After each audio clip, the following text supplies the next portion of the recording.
In 2009, Lil Wayne and T-Pain hit the road for a tour called He Raps, He Sings. The whole appeal was that at any given moment, you didn't know who was about to hit you with hard bars and who was about to start floating over auto-tune melodies. The lines between rapper and singer were starting to disappear. Nothing, you ain't scaring nothing. Hip-hop is alive, don't worry, I got it. One of the openers on that tour was a young La Brianna Aubrey Graham. He was fresh off his tenure as a teen actor on the Canadian show Degrassi and fresh onto Lil Wayne's Young Money roster. Toronto, y'all make some noise for Drake. And together, we are Young Money. Now at this same time, somewhere halfway across the country, another artist was working tirelessly in the early days of his career, adopting a work ethic and a sound very similar to the one that Lil Wayne and T-Pain were now controlling the world with. A young future Hendrix had mixtapes hitting Dat Piff every other week just like Lil Wayne, flooding them with alien-type flows just like the Martian himself, and cutting through the chaos with melodic hooks just like T-Pain. At this point in time, while Drake watched Lil Wayne hit that stage every single night, his only dream was to one day become as big as his mentor.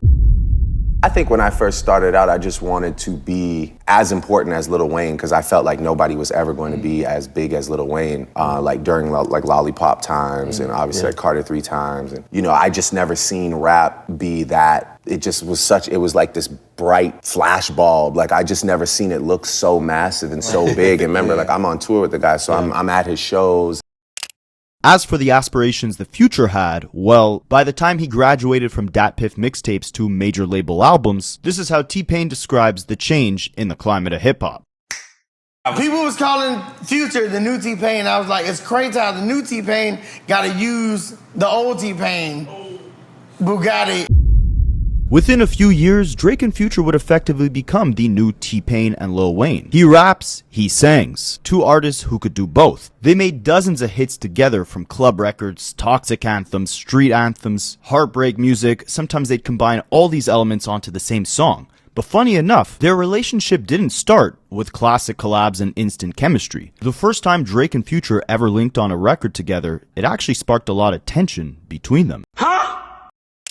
And that pretty much became the story of Drake and Future for the next decade and a half. One moment they're hitting us with dozens of amazing collabs, the next minute there's weird sneak disses, cold energy, behind the scenes fallouts, and for as close as Drake and Future always seemed in the public eye, there was almost always something strange happening underneath the surface. And by 2024, it seemed like the on-again, off-again nature of their friendship would be turned off forever after Future platformed several artists on his Metro Boomin collab tapes to take shots at Drake. A$AP Rocky, The Weeknd, Rick Ross, of course Kendrick Lamar, even Future himself had some bars for Drake. That whole 7-minute Family Matters diss track Drake dropped was a result of the competitive flame that Future himself had lit. But oddly enough, even with Drake constantly implying that he's now going up against the entire industry with his comeback album Iceman, the world is questioning, how did Future go from the op list to one of the names on Iceman's track list? Drake supposedly shot a video with Future.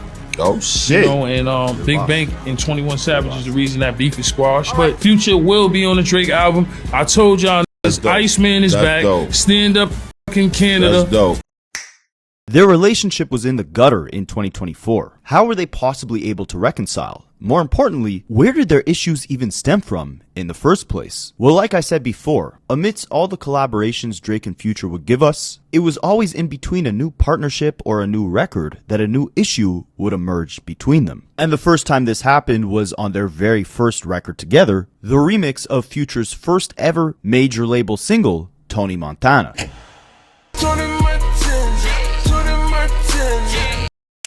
Funny enough, Future actually did not want Drake on this song. The reason why is because Future, if you guys didn't know, actually caught his first big buzz on a song called Racks by YC. Now, Future was the backbone of this song. He wrote the hook and had the standout verse. But the song was released as a YC song, so no one even knew that Future was the guy behind this song being the banger it was. I remember being 13 bumping this song. Drop a comment if you remember Racks. Like, I had no clue the guy who sung the hook on Racks was the same guy who sung the hook on Tony Montana.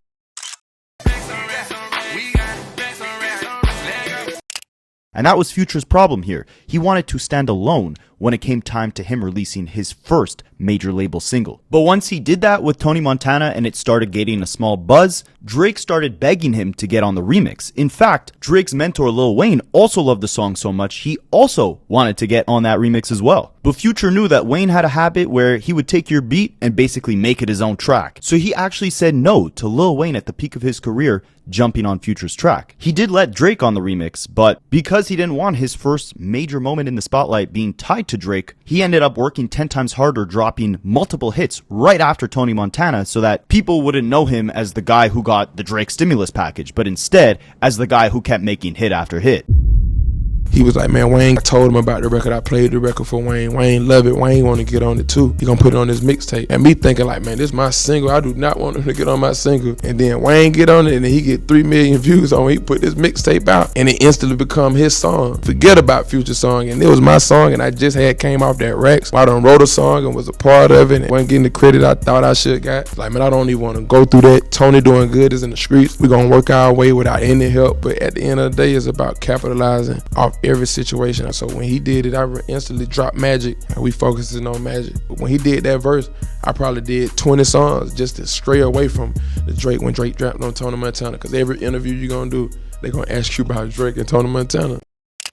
Now, as far as how Future got to the point where two of the biggest rappers in the world at the time were begging to be on his remix was because Drake was actually very tapped into a lot of the early mixtapes Future was doing. Drake called Future one night when he was in the studio, telling him how he loved the way that Future would blend his melodies and bars all in one in such a unique way. How I linked with Drake for the remix. Man, just been in the studio working hard, grinding every day, 2 o'clock in the morning, he just hit me up. It wasn't even about the Tony song. It was about the whole movement itself, free bands itself. That's why he in the rap. It's just me, OVO, and free bands that committed. Cause he just felt the movement from my 1000 mixtape on out. You know what I'm saying? He was like, man, I'm listening to all your mixtapes. Right now I got your Dirty Sprite, man. I'm listening to that Dirty Sprite mixtape. I love how you switch your flows up on every song. You might be rapping there, you might start singing in the hook. You got melody, man. You got come up crazy melody. You switching your flows up on every verse. That's what I do. Every song I switch up for a reason to show the diversity and showing people I'm not coming with a different style. You might think that different people rapping on the whole song. So this is how the legendary duo ended up linking up for the first time. However, it came with its own set of problems. Remember, Future was very careful about how he moved since he was a brand new artist, and he already saw what could happen on the song Racks, where another artist can outshine you just because their name was attached to the song. And since he let Drake on his first single, Tony Montana, he wanted to let the world know that he had the cosign for the full moment. He wanted to make sure Drake was there for the music video so that the world wouldn't think Drake was just treating him like a random underground artist who he could just hop on a track and then disassociate with. He wanted Drake standing right there with him as the song took off to new levels. However, when it came time to shooting the music video, Drake was suddenly too busy. When he didn't get on the video, it wasn't like, I wasn't real mad about it, but I just felt like, when I first talked to him about it, I told him, when you do this, make sure you know what you're doing. This is my baby, this is the first song that I'm doing, this is Tony Montana, this is my single. This the one I feel like mean the most to me, because this is my breakout single. So I told him, like, don't mess up the picture, don't mess up rap, hip hop, because that's what they want you to do. You know what I'm saying? They want you not to be in the video, they want you to do the verse, and when it comes down to the business, they want it all to mess up. And that's what the people want to see. Give the people something that they wasn't expecting, you know what I'm saying? So just gave them what they wanted to see, basically. So he wasn't in it.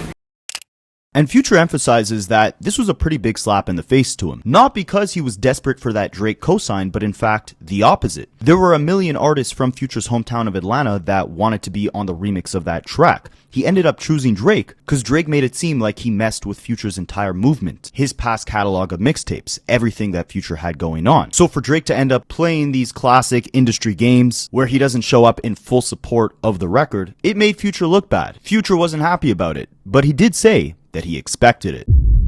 And wasn't a shocker because I told him when he did it, I knew he was gonna do it. Cause that's what the music industry have come to. Nobody ain't trying to get nobody a hand and help nobody to push them in the right direction. I was just trying to deliver a great video. I was just trying to deliver what the people heard, what the fans heard. Why I choose you to get on my record out of all people. So many people from Atlanta wanted to get on this song. And it's just like basically a slap in my face because they like, shit, you should have did it for somebody from Atlanta who was gonna get in the video, who wanted to be part of your video.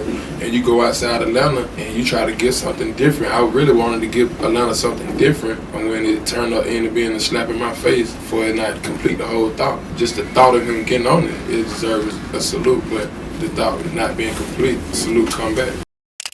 Now, as far as why Drake couldn't just take a couple hours to commit to actually giving himself to the full moment of this song, especially since he was the one who asked Future to be on the record in the first place, Future said Drake just kept egging him on. They would ask Drake to do it one week, he would say he's busy, the next week he's out of town. It was excuse after excuse, and Future says he's not the type to beg. So as far as Drake being there for the full moment of Future's first single, it just never worked out, much to Future's disappointment.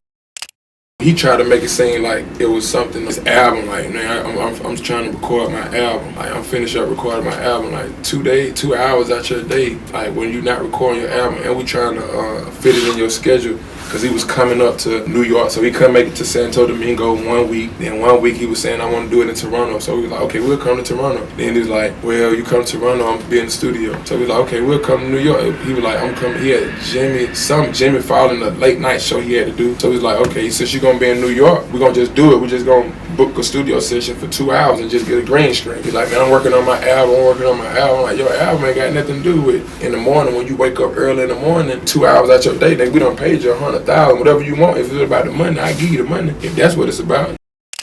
You got the money, like, nah, I want to do it. Why you don't do it? Like, people do make time for what they want to make time for. So at the end of the day, and I was just like, man, you ain't even got to do it, man. If it's that big of an issue, don't do it. Like, I don't want to feel like I got to pressure you into doing something that you don't want to do. You wanted to get on the record. I didn't call you. Ain't like I called you and reached out to you. I was in my own zone doing me. You could have never got on the record. We would have still been doing fine, but you reached out to me and get on it. So I don't know what you want, what your real reason for doing it. At the end of the day, I took it as a win-win situation. Tony was a hot record, and then he jumped on it, he didn't have to do it. So I just take a negative and make it a positive. Even though he didn't get in the video, hey, he jumped on the record. It was a win-win for my situation. We got to move on.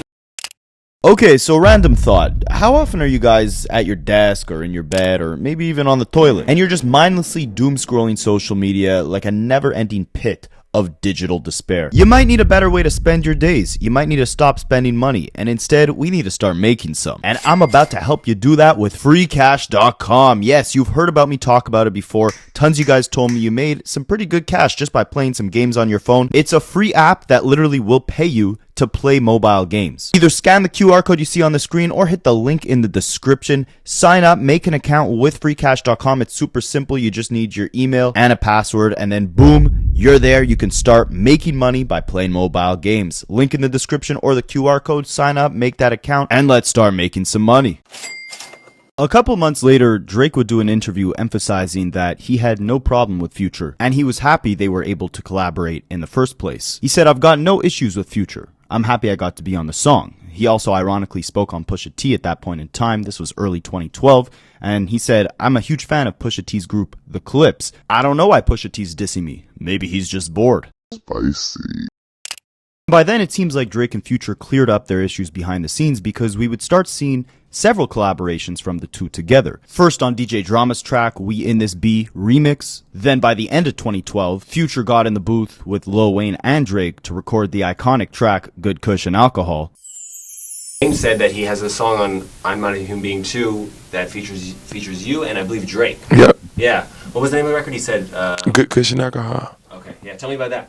Man, crazy. It's a movie. I can't wait to see what Wayne see how the fans respond to it, because I understand what Wayne do. When he pick a song, he really know he understands it.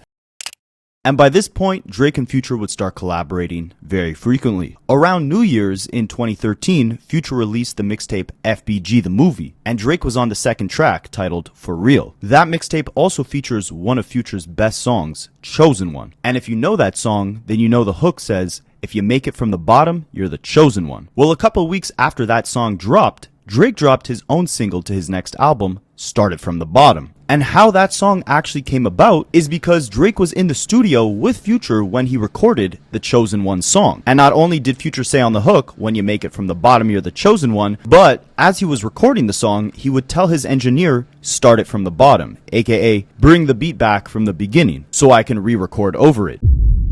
Drake thought that Chosen One record would be called From the Bottom, and after hearing Future record it and say start it from the bottom to his engineer, on his way home from that studio session, Drake was inspired to flip the term start it from the bottom for his own track. And he didn't give Future any royalties for helping him create the term, but instead, he gave him a fancy bottle of alcohol. He was in the studio session with me. That's when I had the chosen one. And I was like, started, when you make it from the bottom, you the chosen one. So, but we was at the studio, Drake came by the studio, and I always tell my engineer, started from the bottom. So when I put the beats on, I was like, man, put the beats in. So I always said, started from the bottom. So when I say started from the bottom, he thought I was talking about a song. So when I played Chosen One, he loved the Chosen One, but he was waiting for me and Chosen One to say started from the bottom. So he said instantly, he telling me this story. He bought me a bottle of Louis XIII that I never opened up because of this story. And I'm like, man, I want a bottle, I need publishing. Drake, that's the homie, and he was like, man, started from the bottom, it stayed on my mind. I instantly got in with the driver and told him put the CD in. I already had the beat, and I just started saying started from the bottom, and then we here. Crazy. But I was like, man, why you ain't tell me in the studio? Now, I'm not here to clown on Labrie too hard in this video, but it is ironic that he has a pattern of doing things like this. Just a year before Future basically gave him the term started from the bottom, Rick Ross basically gave Drake the term YOLO. Now, depending on when I release this video, I probably will have a Rick Ross versus Drake full breakdown out as well. I'll leave that in the link of the description of this video. But it wasn't just Drake running off with other people's slang. Also, the whole music video situation where Drake was too busy to appear in Future's Tony Montana video. That same thing would happen years later when he hopped on Fetty Wap's song My Way. Never made it to the music video. Same thing would happen again with Rick Ross in 2019 when Drake failed to appear in Rick Ross's Gold Roses music video. Just keep in mind of all these patterns because they'll pop up again later in the video. In the meantime, Drake and Future were heavily developing chemistry together. There were rumors that they may even do a collab tape together, and Drake did an interview in late 2012 saying that Future is probably one of my favorite people to go to the studio with just based off his work ethic. He inspires me. He makes me want to go home and cook up some new stuff. And we know that happened because as Drake was on his way home from watching Future in the studio, he came up with Started From the Bottom. But Future agreed. He said, with the chemistry that we have, we just feed off each other. We'll come up with it by the second. We come up with hits easy. We haven't even been around each other many times, maybe a couple times in the studio, like 3 or 4, but every time we're in the studio, we come out with magic. Easy. And because of the magic they were making together, it made sense that the two would finally hit the road together. In June of 2013, Drake announces that he'll be going on tour after dropping his album Nothing Was the Same, and the opening acts for that show would be R&B singer Miguel and Future. Now, this wasn't just the first time that Drake and Future were on tour together. This was, in fact, Future's first actual tour. So by 2024, when Drake, I think it was on Push Ups, starts talking about, the first #1, I put it in your hand, or I brought you on your first tour, he could have been talking about A$AP Rocky, Kendrick Lamar on the Club Paradise tour, or maybe even Future on this tour in 2013. However, it actually almost didn't happen. A couple weeks before the tour was about to start, and about a month after Drake released his album Nothing Was the Same, Future did an interview with Billboard magazine where he made the following comments about Drake's new album. Drake made an album full of hits, but it doesn't grab you. Drake's songs are not possessive. They don't make you feel the way I do. I've been on the songs of all these rappers that put out an album, and my music is still better. Now, you could argue this is how Future is supposed to feel, right? Like, everyone's supposed to feel like they're the best. But you can also see how Drake would be slighted by this, since he was about to give Future the biggest opportunity he may have ever had in his career up to that point. And that's exactly what happened. Page 6 had reported that Drake was quote-unquote so angry that he immediately demanded Future be booted from the tour. Drake told his agent either Future gets fired or he'll fire him. Now, I would say take Page 6 with a grain of salt, because back in the day, all of these different outlets kind of just reported on like whatever gossip was going on at the time, and somehow they would always have a source that was tied to the artist who would speak on their behalf. Nowadays, you'll see an artist tweet if they feel something, but back then these companies would make millions of dollars publishing magazines where they'd say, we spoke to a source close to Kim Kardashian and she says she's so angry she's gonna go move to Mars and never return back to Earth. So you never know how true these sources are, but it was true that Future was temporarily kicked off the tour. In response, Future would quickly tweet out letting the world know that he was misquoted in that Billboard interview, saying that he was very disappointed that his words were taken out of context and he always has love for his family, Drizzy Drake. There were even rumors floating around that Future was planning on filing a $1.5 million lawsuit against Drake since he was expected to earn $40,000 for every show that they did on tour, but now he was quickly fired from the tour. Once they finished the tour, Future would do an interview in promotion of his next album, Honest, and he would double down on the fact that Billboard had misquoted him in their interview, and he was really trying to tell them an entire story about how his songs resonate on a different emotional level than other artists. It wasn't necessarily a slight at Drake, and he has a lot of love for Drake, and they were able to work everything out. The irony is that around the time that Future did this interview talking about being misquoted in that magazine, Drake would also do a magazine interview with Rolling Stones where he would also claim to get heavily misquoted when he was roasting Kanye West's Yeezus album or Jay-Z always rapping about art. And then it seemed like the tour thing, there was an issue. You played the album for Billboard and you felt like there was some kind of misunderstanding that things When you I may have played said. that album, I told him, I was like, man, he got a great album. I was like, Drake a dope artist, he a dope writer. I said so many good things about him. They didn't put that in the interview though. Or what the part they put out, they didn't put that in there.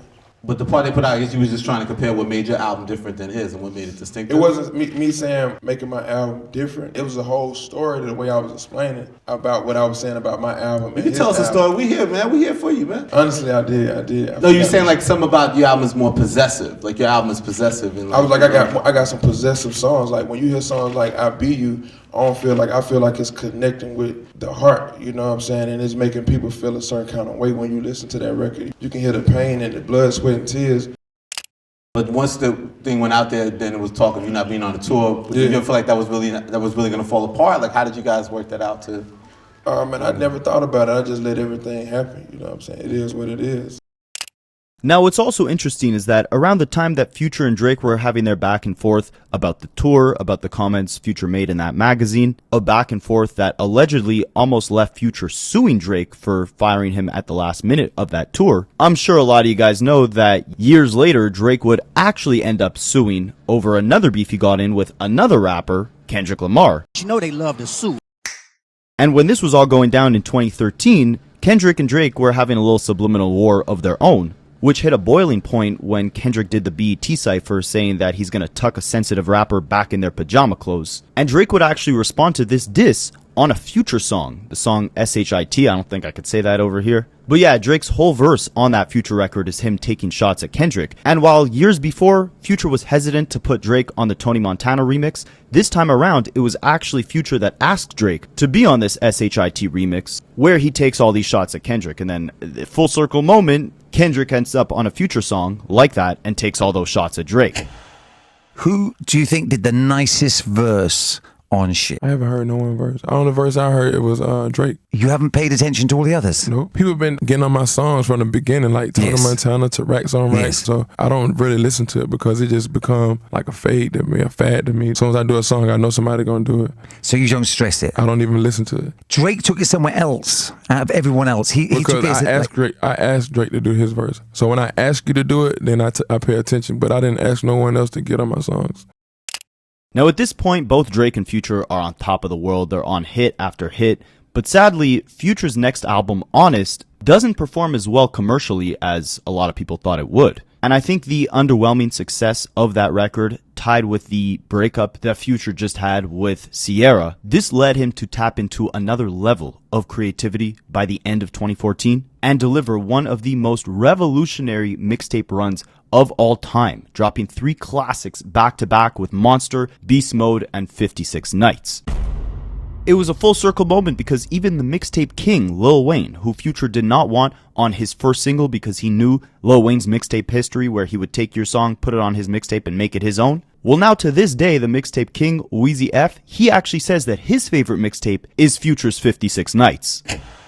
Go mixtape. My favorite, I guess, mixtape would probably be 56 Nights. Okay, for sure. All right.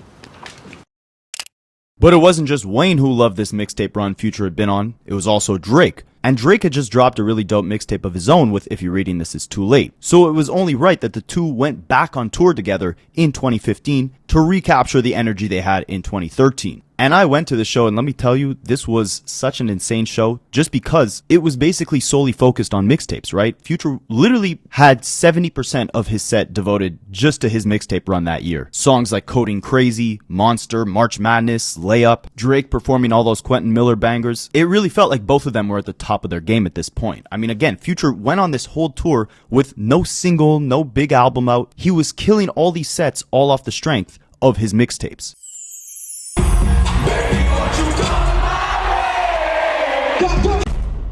But it was time for Future to capitalize off the mixtape buzz by actually dropping a studio album. And during the tour, Drake and Future would be in the lab like crazy. So it was only right that Future got Drake on the only collaboration off his next album, DS2, the song Where You At. And it was only right that this time around, Drake actually made an appearance in the music video. In the video, you see him, Future, Metro Boomin, and DJ Esco all sitting at a dinner table together. And that squad would become pretty important because it would be those 4 individuals who would end up in the studio together for a 6-day stretch in Atlanta to allegedly record the entirety of Future and Drake's collab mixtape, What a Time to Be Alive.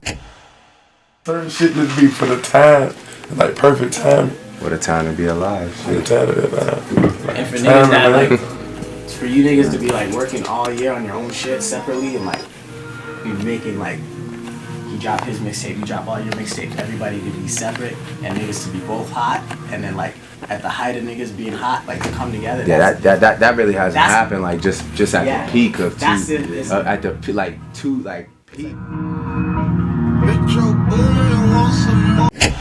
So again, what a crazy run for both of them in 2015, right? Drake had If You're Reading This, then he had the beef with Meek Mill, dropped Hotline Bling, his biggest single to date, then he drops the collab tape with Future. Future, on the other end, drops 3 classic mixtapes, his biggest and best album to date, DS2, and then the collab with Drake. But that collaboration tape was pretty interesting. If you guys didn't know, Metro Boomin was one of Future's right-hand producers, and he actually produced 8 out of the 12 songs on the collab tape What a Time to Be Alive. When Drake was asked about it, he says that a lot of these songs were actually just finished Future songs that were presented to him, and he would add his verses to them. This project really felt like Drake entering Metro and Future's world.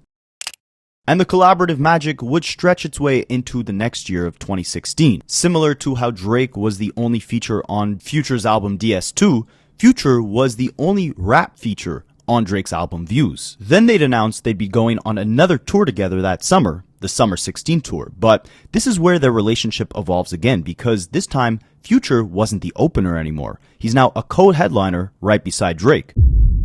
And this was significant. Around the same time that he announced this tour, Drake also dropped a track called 4 p.m. in Calabasas, where he discussed how his label was early on in his career pushing him to take R&B singers as the openers of his tour, but instead, he fought for newcomers like Kendrick Lamar and A$AP Rocky to be the openers instead. That was on his 2012 Club Paradise tour. But I honestly think he probably did the exact same thing the next year in 2013, where he brought Miguel and Future on the road with him. Because bringing Future in 2013 was just as much of a risk for Drake as it was bringing Kendrick and A$AP Rocky a year prior in 2012.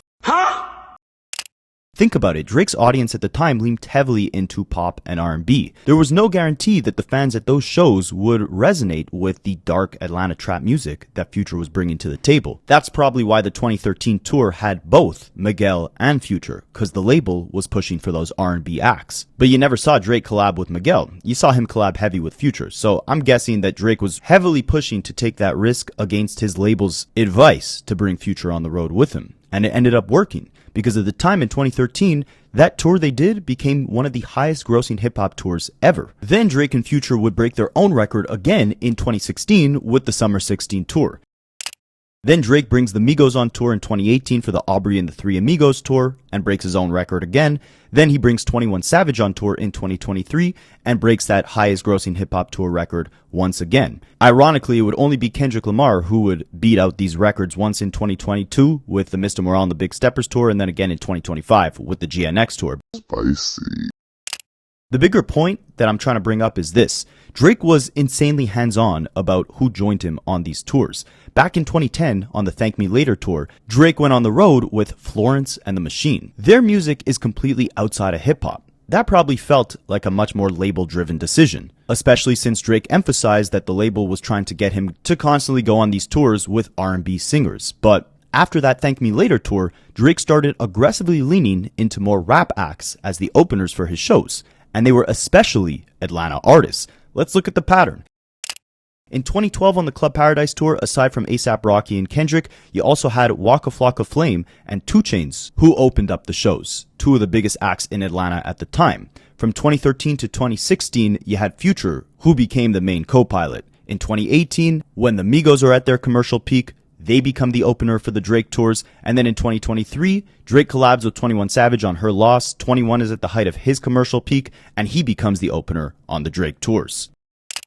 So we know that Drake clearly had a deep affinity for the Atlanta sound, and behind the scenes, he was actively fighting to bring these Atlanta artists into his ecosystem, put them on his tours, his albums, incorporate them into his brand. Even his ghostwriters were from Atlanta. Quentin Miller, Running Through the 6 with My Woes, was originally in reference to Atlanta's Zone 6, not Toronto being the 6.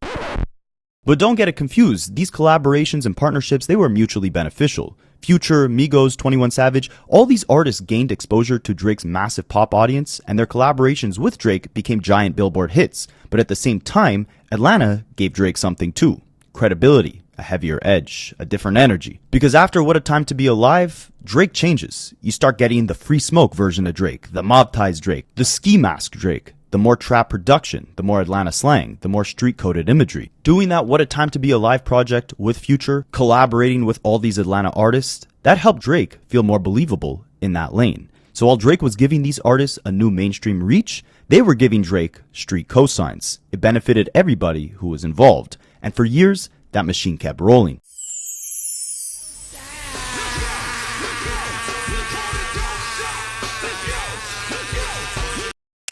After 2016, Future would appear on almost every single Drake album, and if Future wasn't on it, then Young Thug was, Migos were, another Atlanta artist was. At the same time, Drake would appear on a bunch of Future projects constantly. They were collaborating so much that by 2019, they even teased What a Time to Be Alive 2 on the way.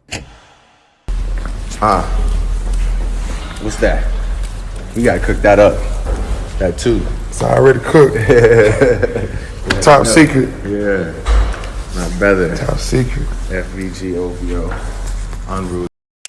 No What a Time to Be Alive 2 never ended up happening, but they still brought in the 2020s decade with a splash. Right in the new year of this new decade, they released the song Life is Good, which is now a diamond hit. Future also appeared twice on Drake's 2020 album Dark Lane Demo Tapes. He appeared again twice on Drake's 2021 album Certified Lover Boy. Drake appeared twice on Future's 2022 album I Never Liked You, but around this point, something quietly changes.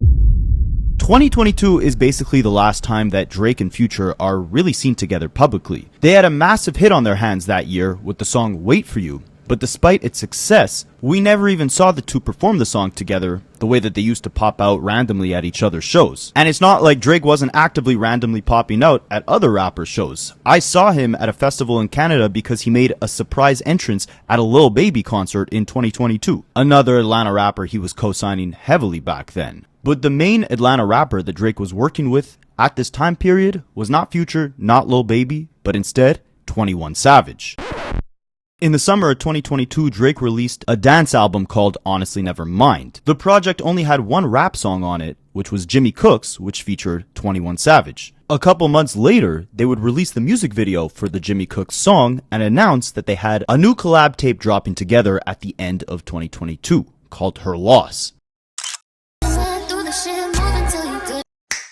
Now pay attention here to the timeline of everything, right? Because this is where we do some digging and get some answers, okay? So 21 Savage, he's an Atlanta artist. He's very close with Metro Boomin. They've done a lot of collab tapes in the past. Metro Boomin produced one track off of the Drake and 21 collab album, and about a month later, Metro releases his own album where you see a bunch of 21 songs, a bunch of Future songs, but Drake is not on there. It's a little strange because they've collaborated a lot in the past. But here's where it gets stranger. Both the 21 and Drake collab album Her Loss and Metro Boomin's album end up getting nominated the next year for the Grammy Rap Album of the Year category. And Metro Boomin was not happy with the outcome.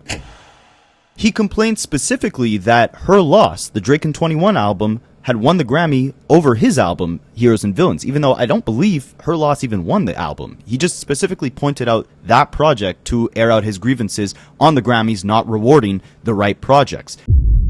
This is weird, right? 21 and Metro Boomin, they're on very close terms. Metro was even on that Drake and 21 album that he was complaining about at the Grammys. 21 was even on his project, so why would he specifically call out his friend's album, being upset that that one won over his? And speaking of that Metro album, there was a song on there called Trance with Travis Scott and Young Thug. Around the time that Metro starts complaining about the Drake album winning the Grammy over his, a leaked version of that Trance song appears online with a Drake verse. And Metro's later asked in interviews why he didn't include Drake on the final version, and his answer is weird to say the least. What happened with the Trance record? Why did that version not make the album? In hindsight, we know why he left Drake off the song, and I'll explain that shortly, but this was a bad excuse, right? The Drake verse was actually good, and the song itself was only about 2.5-3 minutes long, so to add Drake's part didn't make it that much longer, so for Metro to say there wasn't any room on the track doesn't really make sense. But in the leaked Drake verse, he actually says, "Honestly, just never mind," in the lyrics. And again, he released a dance album in the middle of 2022 called Honestly Never Mind. It's almost like he penned up that verse with the intention of including that song on his Honestly Never Mind album. Now, a couple weeks before Honestly Never Mind actually released, Metro Boomin tragically lost his mother. A few years later, this story would have its puzzle pieces put together because at the time that all this was going down, Young Thug was actually incarcerated. Remember, on that Metro Boomin song Trance, it's Drake, Travis Scott, and Young Thug. So in 2025, a jail phone call between Young Thug and seemingly a music manager had leaked. And in that phone call, you hear the manager asking Young Thug if he could do a favor for Drake. Basically, Drake had wanted that Trance song, and he had been asking Metro Boomin if he could put it on his album. Metro wasn't giving him a response because, of course, he just lost his mother, and so Drake had Young Thug's manager call up Young Thug while he was in jail, asking if Thug could talk to Metro Boomin to get the song into Drake's hands. So Drake called me last night, and there was some song that I guess you and Travis had done. Yeah. And he had added to it, and like Metro produced it. Yeah. And he had done it for his album, and his album is coming out Friday, right? Metro album, right? Nah, so Drake had done some stuff on it, and Drake was gonna put it on Drake's album, and Drake's album comes out Friday. I guess like Drake had turned his album in, and then tried to get it cleared, and Metro was like, "Nah, like I don't like what you did with it." And then saying he wasn't in the right headspace, and Drake like called me last night, like trying to be, like he's like, "Man, I wanted to put Thug on the album. I wanted to, like show how much I support, you know what I mean? Because the album's gonna be big or whatever." And he was kind of calling me, asking me like, "Is there any way or anything I could think of how to help him or help the situation? Because it would be a big look for you to be on that album, especially after like the Summer Jam, like." We got 35,000 signatures on the petition. Like things are going in a good direction. You know what I mean? What you think? What you? I'm just asking your opinion. Like obviously it's a sensitive time for Metro, so it's like kind of a weird thing to like call him about. Nigga definitely ain't finna call him about that. Like, nigga definitely ain't finna call that nigga about that. So you see here, Young Thug understands it's a very sensitive time for Metro Boomin and says there's no way that he's going to be asking him about some music, especially a song that already belonged to Metro, even if Drake was in a rush to get it on his album since he had deadlines to meet. But if you look at the timeline, that's where things get even more disgusting. This Honestly Never Mind album released less than 2 weeks after Metro lost his mother. And here we have these phone calls where right before the album, Drake's in a rush to try and press Metro to give him the song. That means Drake was pressing Metro over this track, over music, less than 2 weeks after Metro just lost his mom. And even on this call, Young Thug calls Drake insensitive and stupid, saying that he should be pulling up actually spending time with Metro if he values their friendship, instead of badgering him over music at such a sensitive time. Yeah, I wonder if Drake had called him or not. No, Drake talked to him. I don't think he called him. I think he texted him and then he sent him a voice note. Right, because I wonder what Metro said on the phone. No, they didn't speak of him. I wonder how he set it over text, like vibe wise. But I'm saying like how I don't understand how anybody could approach him about music right now. So that's why I'm just saying, like, it ain't nothing I could even think to say. Even if I be like, bro, you know, it's really just about supporting me, bro, and just, you know, trying to get us out and just get us back with y'all and just woo woo. But it's like, your mama dead, so it's like, she ain't never coming back. Like, nigga, F Thug trying to get out of jail, like, nigga, what? Nigga ain't even in the right headspace, nigga trying to hurt themselves. You think a nigga, what? You think a nigga finna tell Drake, man, I don't like that? No, I ain't clean it. You think a nigga finna tell Drake that? He told Drake that, he meant it. If you tell Drake this, you meant it. And Drake's so stupid, he probably just sent the stupidest condolences, like, yeah, bro, sorry for moms, and you know I'm here for you, bro, whatever you need. Just like something stupid, instead of giving a nigga some wisdom or something real, you probably just said some crazy stuff on the phone, which is, you still genuine, you know what I'm saying, but you probably said something like that, and then you come right back 2-3 weeks later, like, yo, let me get this song. Right. Instead of, you know, like doing the whole real procedure, calling a nigga every single day, calling a nigga every day, just figuring it out, getting with a nigga, like, hey, where you at? I'm finna get on the plane and come chill with you, bro. Like, you using the fact that you Drake as a weapon now, and the nigga just not feeling that right now, you know? Right. Yeah. Like, you supposed to get on your big old plane and went to where a nigga was when a nigga mama died, because you really mess with a nigga. So you supposed to get on your plane and went to where a nigga was. Where you at, bro? You in Atlanta? All right. I'll be there tonight. Like, nigga, I'm coming to chill with you a week straight, whatever, because if I was out of jail, I would definitely be with Metro Boomin probably right now. Or I probably right now just be leaving them. You know what I'm saying? Like, because it ain't even about music right now. It's just like so much. And Thug makes some really heavy-hitting points here, right? Travis Scott, a year before this, had an insane tragedy at his festival where, you know, multiple lives were lost. Young Thug is incarcerated on RICO charges fighting for his life. Metro Boomin just the other week had lost his mother. And Drake is here trying to frame it like he's doing a favor for Young Thug by, you know, trying to put him on his album, not even calling Thug himself, but instead getting Thug's manager to call him, asking about a song that Metro Boomin already said no to. You could see why this would probably piss off anyone who was very close to Metro, right? He called a nigga in jail fighting for his life tonight. Ask Dogg what he can, man. What you mean? Man, you need to get in touch with the president, Drake. That's what you need to do. I'm dealing with a serious situation, but I don't give no fuck about no album. Like, it's a cool look, whoop-de-doo. Nigga, I'm fighting for my life. You think I give a fuck about an album, nigga?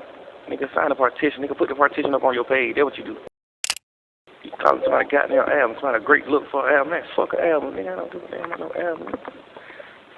Say some motherfucking real sentences. Nigga, mama died. You talking about a fucking album.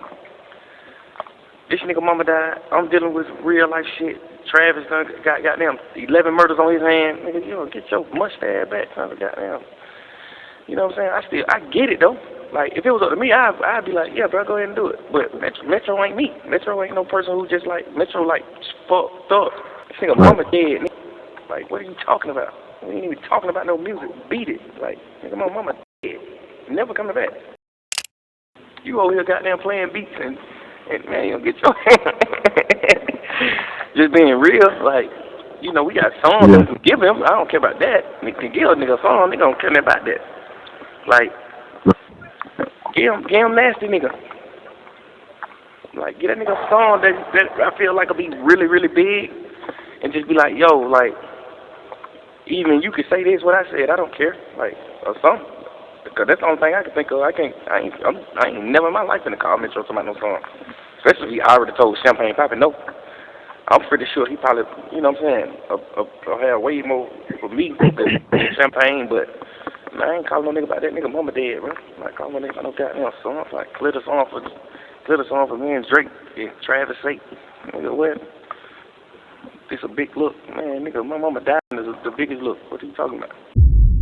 And Thug also clarifies, remember, Metro Boomin was very intentional with the songs and sequencing of his projects. And this song was made with the intention of going on Metro's project. Metro even said that in the interview, that the song was already done and Drake just really wanted to drop some vocals on it. Now in this sensitive time, he's trying to spam Metro Boomin to give it to him. Then he's trying to spam Young Thug while Young Thug's locked up. Instead of fighting for him to get out, he's fighting to get this song on this project. Thug establishes that this is the difference between, these Atlanta artists who grew up together, came up together, have a different sense of morality amongst each other because the relationship runs deeper than just business. Meanwhile, Drake, which Young Thug calls Canadian morals, just him being attached from, how they grew up or how close they were on the come up, Drake is approaching this from a much more transactional perspective where it's like, yeah, my condolences that your mother just passed away, but, where's my beat? Let's not forget, a nigga mama just got murdered. And this is the nigga whose song it is. This ain't me, Drake, Travis, nobody. This is Metro Boomin song for his album. So if anything, he already thinking like, nigga, this shit going on my album. I don't care if Drake on it or not. It's already crazy. It's already the craziest song in the world with Thug and Travis. I don't care if Drake get on it.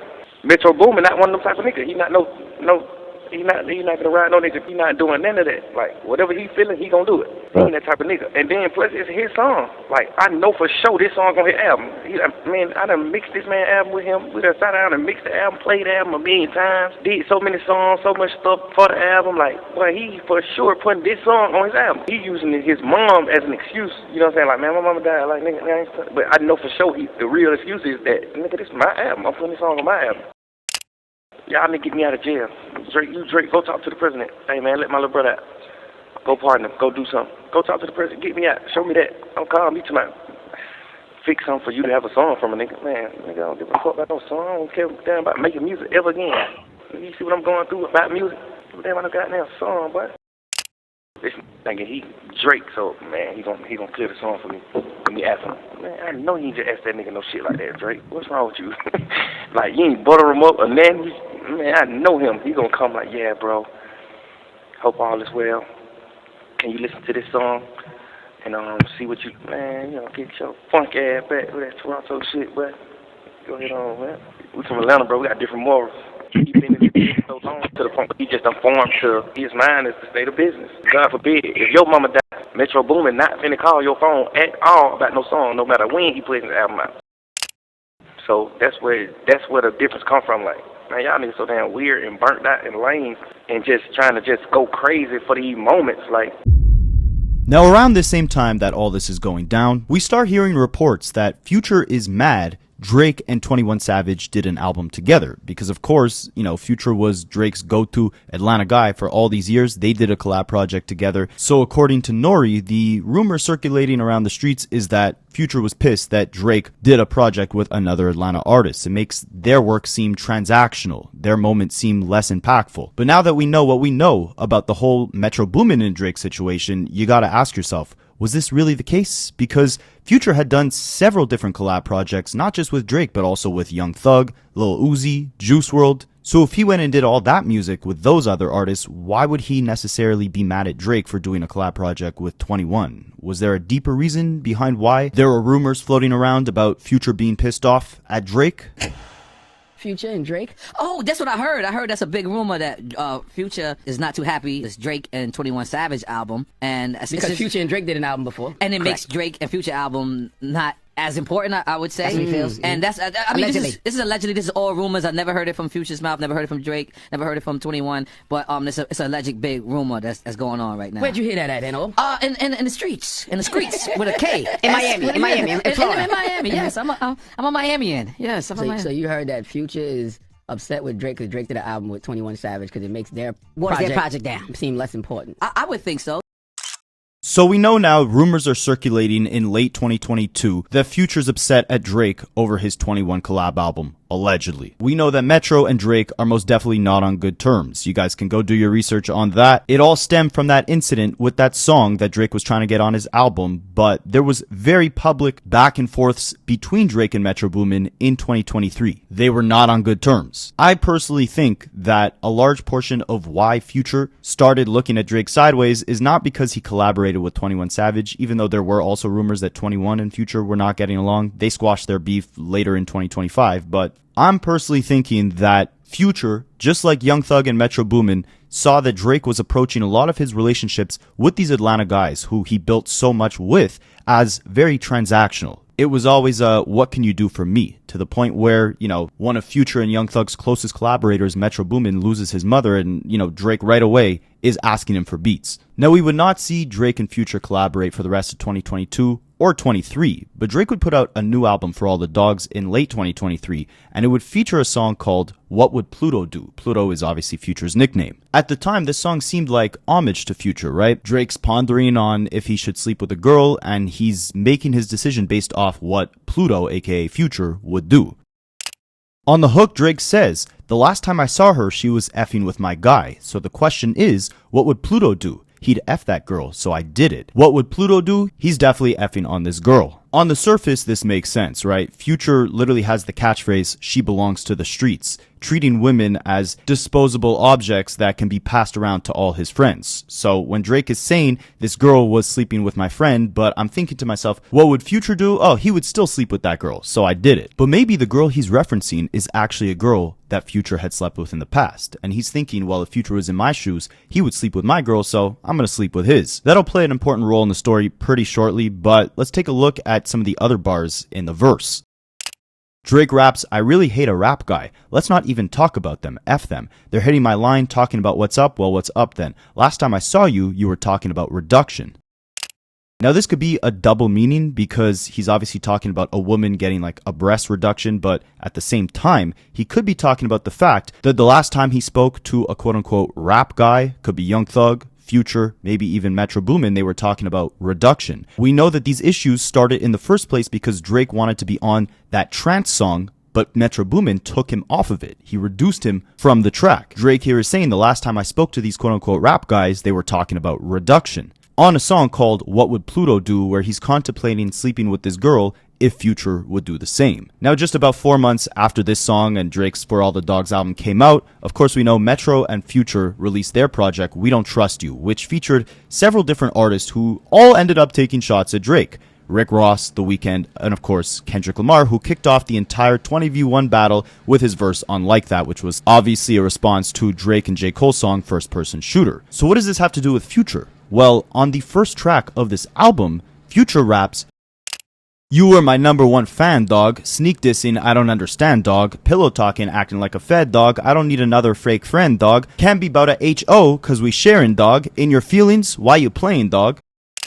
Now notice the heavy use of the word dog, right? The last album Drake had released by this time was For All the Dogs, where he had the song What Would Pluto Do, where he could be sending subliminals at both Future and Metro Boomin. Future here is saying his quote-unquote dog is sneak dissing. He also makes reference to another Drake song, In My Feelings, where he says, "In your feelings, why you playing, dog?" And as you guys saw earlier in this video, Drake was always a huge fan of Future. From the moment that Future started putting out mixtapes, Drake was calling him up, begging to get on remixes, saying that he was a huge fan of the movement that Future had built. Drake was bringing him on all these tours, collaborating with him constantly, always saying how much of a fan he was of the way that Future worked and the work that he put out. It wouldn't be surprising if this little verse here was in reference to Drake. And when he says this beef can't be about a HOE cause we share them, well, remember in Drake's song What Would Pluto Do, he's talking about sleeping with his friend's girl, thinking what would Pluto do in this case? He would definitely sleep with the girl, so Drake slept with her. But let's look deeper into this. There's a woman by the name of Just Tokyo, at least that's her Instagram handle. She calls herself that cause she's Japanese, and she's been linked to Future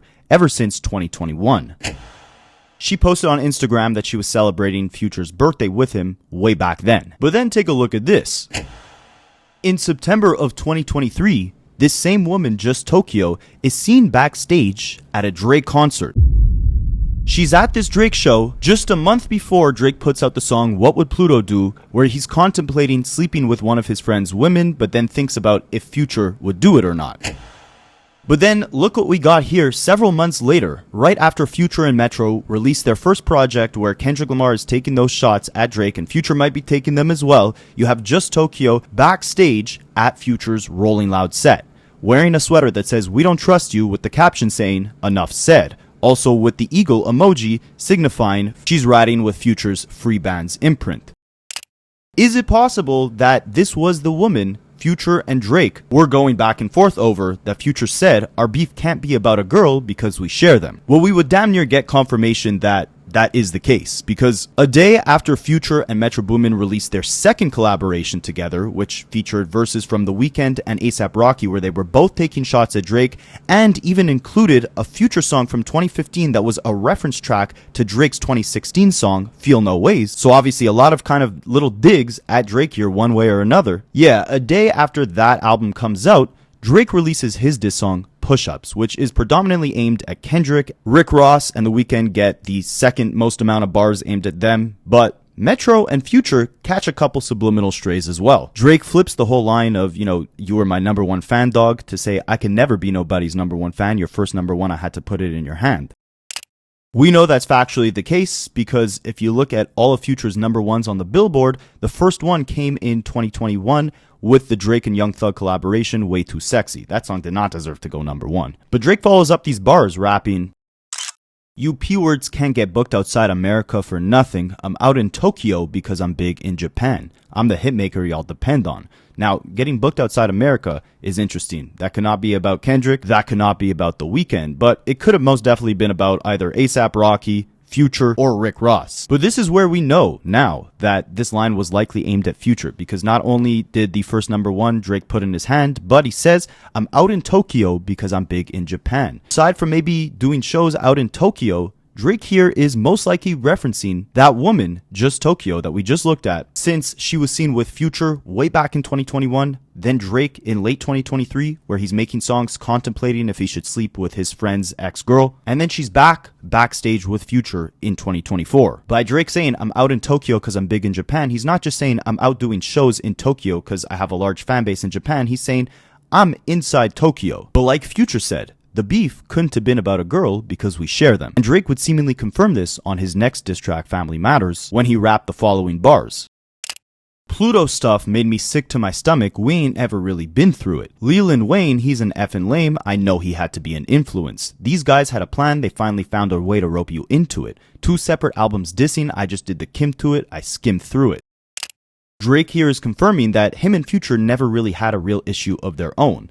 Leland Wayne is Metro Boomin's government name. What Drake is saying here is that Metro had to have influenced Future to drop these 2 projects where there's a bunch of sneak disses and a bunch of features of artists who don't get along with Drake and who are dissing Drake. It couldn't have been Future who thought of this plan because him and Future had quote-unquote never really been through it. And Drake emphasizes, these guys, they didn't like me. They built up a plan to try and tear me down and they found a way to rope you into it. You were the host of these projects where all these guys got their stuff off on me. Drake was basically telling us here that because of his issues with Metro Boomin, Future picked a side and got roped into these issues with Drake that he most likely never would have had on his own. Metro even tweeted the day that the first album dropped with him and Future, he said, once you pick a side, you gotta stay there. But let's visit what Future and Metro Boomin would say by the end of 2024 when all the dust had settled.